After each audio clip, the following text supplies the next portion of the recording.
what would be your suggestion for another way of trying to solve the international problems? What would be your suggestion in reforming maybe the UN? Or the only way to come out from this situation is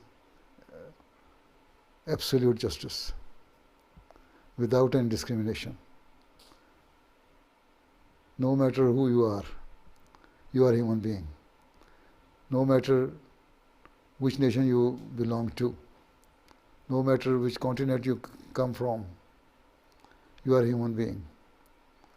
Africans, Asians, Europeans, Russians, Muslims, Hindus, Christians, Jews, they all should be treated equally.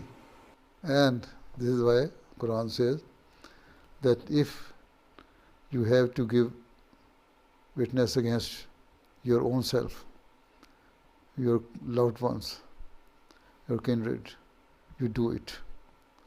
But here you can see when it comes to the matter of Europe, then you treat Europeans in a different way than the Asians, than the Africans.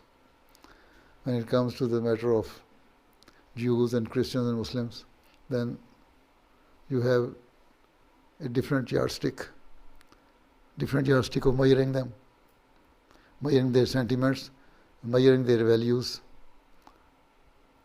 measuring their situations, measuring their status.